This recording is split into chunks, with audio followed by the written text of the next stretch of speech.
బాగీ గార్డెన్‌లో నిలబడి ఉంటే రాథోడ్ ఆరు పాపని భుజాలపై ఎక్కించుకొని మిగతా పిల్లలందరూ కూడా రాథోడ్ ఆరు పాపతో ఆడుకుంటూ ఉంటారు. అయితే బాగీ అమ్ముకి గండం పొంచి ఉందని దేవుణ్ణి నమస్కరిస్తూ గార్డెన్‌లోనే నిలబడి కాపాడు దేవుడా! ఏమీ కాకుండా చూసుకో దేవుడా! అని వేడుకుంటూ ఉంటుంది. ఇదంతా చూస్తున్న మనోహరి ఇనుము వేడిగా ఉన్నప్పుడే దానిని వంచటం మొదలుపెట్టాలి. ఇలా బాగీ భయపడుతున్నప్పుడే మన ప్లానుని అమలు చేయాలి చెంబా. వెంటనే గరుడని కిందికి దించి అమ్ముని గాయపరచటానికి రెడీ చెయ్యి, లేట్ చెయ్యకు అని మనోహరి చెప్పటంతో అలాగేనంటూ చెంబ కళ్ళు మూసుకొని మంత్రాలని జపిస్తూ ఉంటుంది.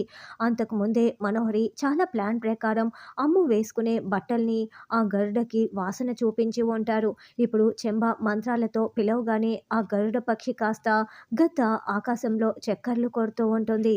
అదుగో గరుడ పక్షి వచ్చేసింది చెంబ, కిందికి రమ్మనని మనోహరి చెప్పటంతో చెంబ కండ్లతోనే సైగ చేయటంతో ఆ గరుడ పక్షి కాస్త అమ్ముపై దాడి చేయటానికి కిందికి వస్తూ ఉంటుంది.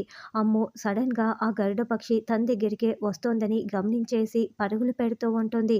పాపని ఎత్తుకున్న బాగి రాథోడ్ ఇద్దరూ కూడా పరుగులు పెడుతున్న అమ్మును చూసి అమ్ము అని కేకలు పెడుతూ ఉంటే ఈ లోపలే గరుడ పక్షి అమ్ముపై దాడి చేయటంతో అమ్ము ముఖం కూడా మొత్తం గీరుకుపోయి రక్తం కారుతూ ఉంటుంది. అమ్ము కుప్పకూలిపోయి వెనక్కి వెళ్తూ ఉంటే ఇంకా ఆ గరుడ పక్షి అమ్ముపై దాడి చేస్తూనే ఉంటుంది.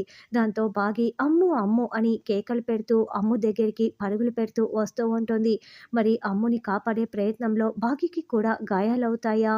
ఇన్ని ఘోరాలు చేస్తున్న మనోహరి ప్లాన్ని బాగి తిప్పి కొడుతుందా అన్నది రానున్న ఎపిసోడ్‌లో తెలుసుకుందాం.